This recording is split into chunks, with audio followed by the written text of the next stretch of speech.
And moving on to the war in Ukraine, which has been fighting Russia for 2 years to liberate its lands and drive Russia back rows of trenches, anti-tank obstacles. Ukrainian forces have repeatedly tried to break through into the open country with little success.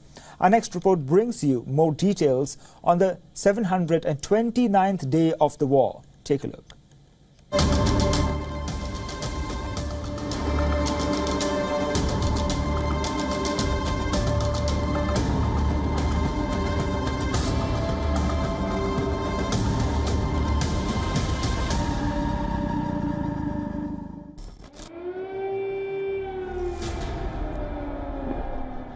Russia's full-scale invasion of Ukraine began on the 24th of February 2022.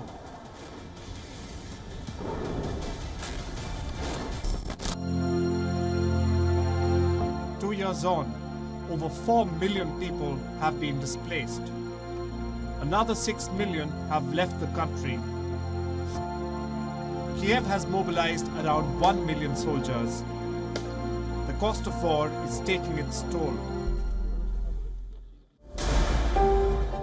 Not only military installments, but civil infrastructure, including health clinics and schools, have been targeted. When Moscow's 2022 offensive began, many predicted it could take as little as 3 days for Russian forces to take over Kyiv. However, the West's constant aid kept the Russian forces at bay, at least till now. Even though their relationship might be close and the handshakes might have been firm, but 2 years into the war, Zelensky is having to roll up his sleeves during his trips to seek Western aid. It is highly uncertain whether the US will send further military aid in 2024, although the Senate has just approved a new aid package. In total, the US has allocated around $73 billion in military aid since February 2022. It roughly equals more than $3 billion per month.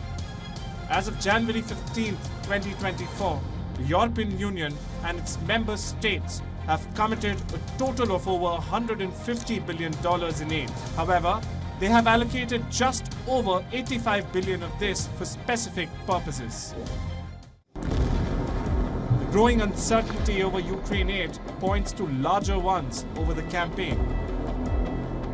The lack of decisive military gains for Ukraine in 2023 has produced deep divisions within the West. Having failed to achieve the objective of their 2023 counteroffensive, the Ukrainians are on the defensive and also experiencing significant casualties. This war of attrition is taking its toll on Kyiv.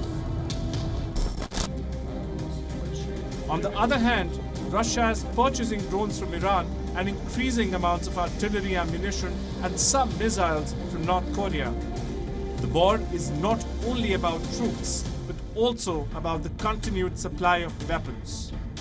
To reduce its reliance on Western weapon deliveries, Ukraine has also increasingly been focusing on producing more of its own. These include the drones that it has been using in the Black Sea to decimate the Russian fleet. However, as Persians continue to be cast over Ukraine's ability to win the war by employing these measures alone.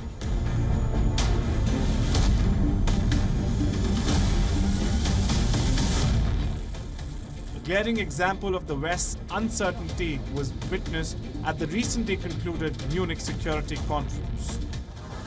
12 months ago, delegates radiated optimism about the prospects for Ukraine.